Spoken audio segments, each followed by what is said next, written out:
Hey guys, and welcome back to another video. Now, it's been a little while since I last did a video. However, there's a couple of topics I want to address, so there'll be a couple of videos out across the next few days. Firstly though, before we get into this video, I do want to just say my condolences and RIP to the two members of ScotRail train crew and the one passenger that sadly passed away in Tuesday's rail crash just outside Stonehaven near Aberdeen in Scotland. So yeah, I understand it'd be a tough time. It doesn't help when newspapers like The Sun are printing titles, but they shouldn't. But yeah, so anyway, on to this video. I obviously some of you may have seen on Monday, across this whole week, there's been a huge campaign on Twitter for hashtag Let Fans In. So where a lot of non-league football clubs fans have all been protesting against the decision of the government to say non-league pre-season friendlies need to be played behind closed doors, which I agree with because well, non-league clubs don't have the £100 billion TV deals.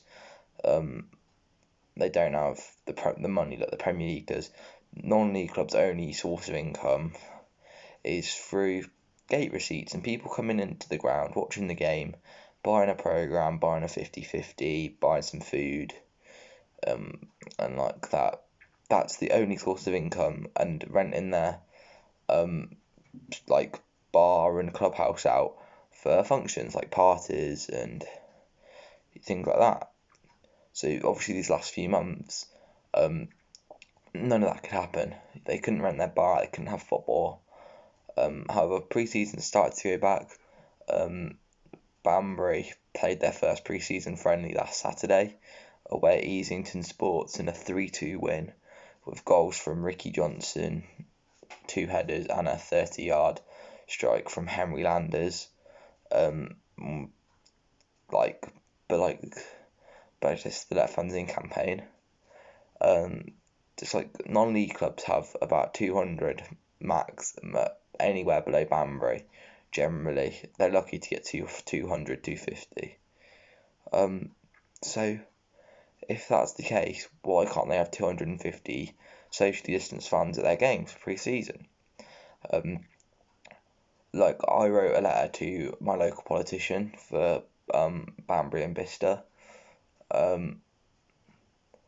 and as I said, in Banbury's biggest attendance, which was 600 odd against Bromsgrove Sporting last year, I think it's the first home game I did for a vlog, so I'll put a link in the description. There was an attendance of 600 odd. That was 15.8% of the capacity of Banbury Stadium, Banbury Plant Hire Community Stadium.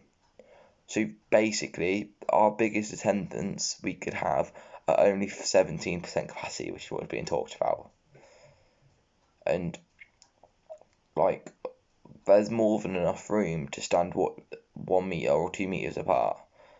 As well as this, I'd imagine a lot of you have seen the pictures of Brighton Beach, Bournemouth Beach, Margate Beach, with tens of thousands of people all rammed on. There's no way social distancing is being adhered to on the beaches, so why can't a couple of hundred people go and watch a football match and social distance whilst like 10,000 people go to a beach? It just doesn't make any sense. So a lot of clubs and fans, particularly clubs Dorking Wanderers, have really been getting quite annoyed on Twitter, I think. I know one of their tweets they put out yesterday was saying about how they feel non-leagues being discriminated against, and how also the FA is doing nothing to sort of help out. And I fully agree with that as far as I'm concerned, and as far as a lot of people who are non-league now concerned, believe that all the government are worried about is the multi-million-pound game of the Premier League. To them, football is the Premier League. There's no football below the Premier League. All teams get 70,000 people turn up, and it's just not true. There's hundreds, if not thousands, of football leagues across the UK alone that get maybe between 50 and 250 people at games, and people were getting more annoyed following the latest announcement last night. So you can go to a cinema as long as you're socially distanced, which is inside. You can go to a bowling alley where it don't make much sense because you share bowling balls inside. I think you could go to other things like theatre inside social distancing. They were going to start allowing pilot events for sport in returns, starting with the snooker at the Crucible Theatre thing in Sheffield. They're all inside, and they're all not as big as a football stadium. However, the government said all along, you're safer outside. They want people going outside. One of the first things they did was say you could meet with 6 people in a park, as long as you stay 2 metres apart. That was one of their first regulations they lifted. So how come you can't have a group of people go and watch a football match spread around a football pitch? It just makes no sense. I mean, there's nothing stopping them last night saying you could have football fans at non-league.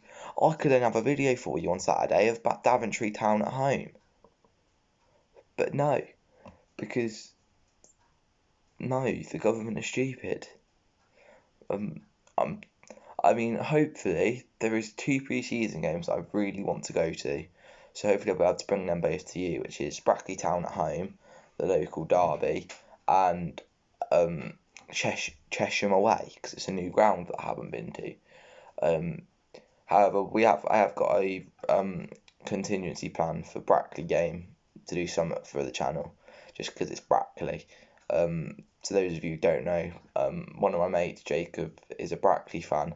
So on my Instagram, which I'll link in the description below, Sam Stones BUFC, we're probably going to do an Instagram live reacting to the game.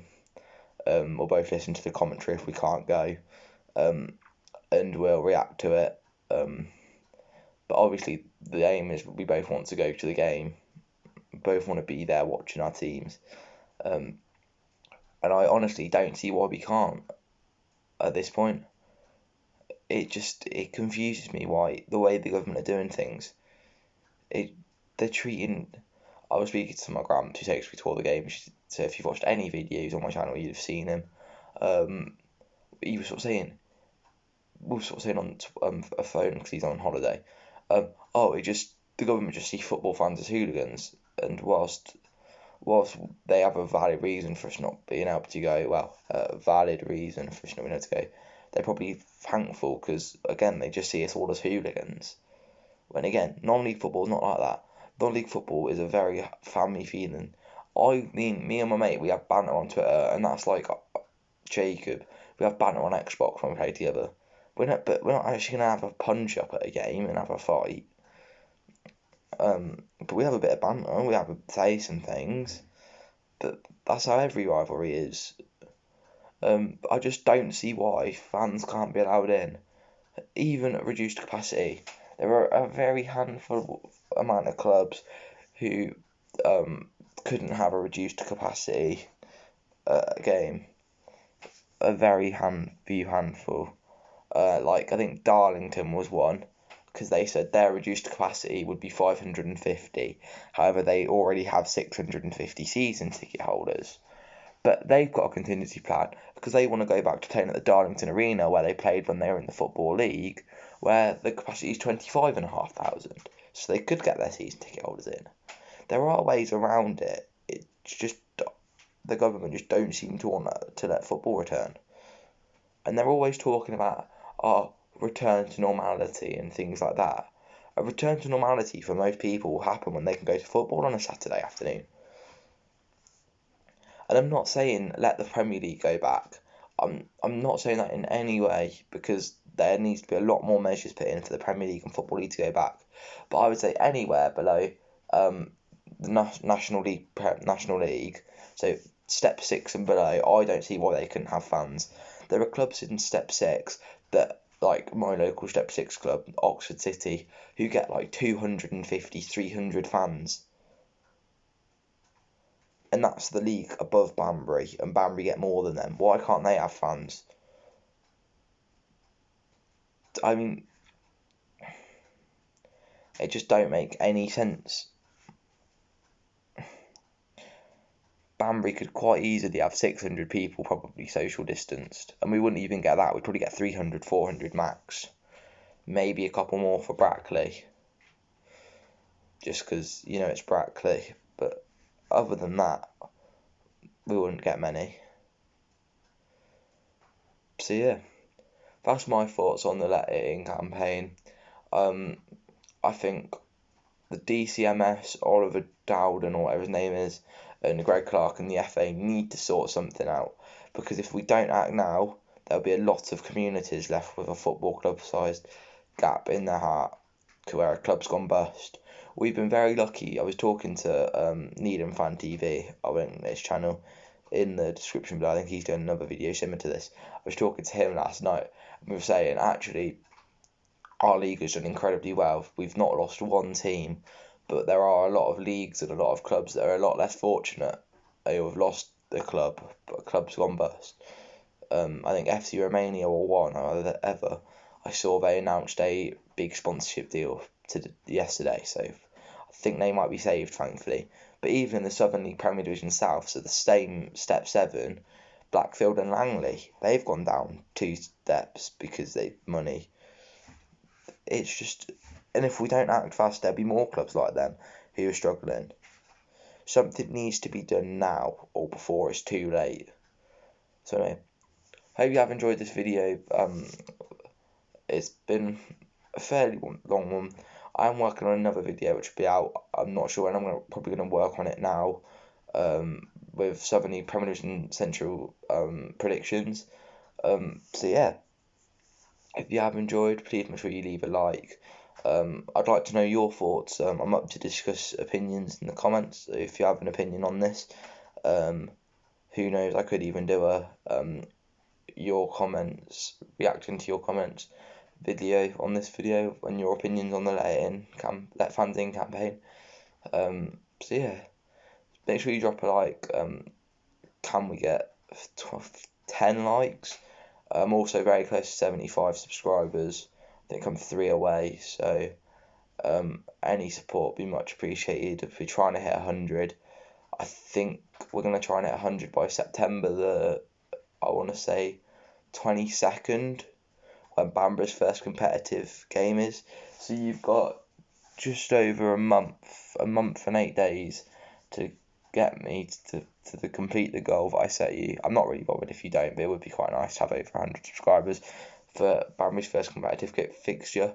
So yeah, thank you for watching, and I'll see you in the next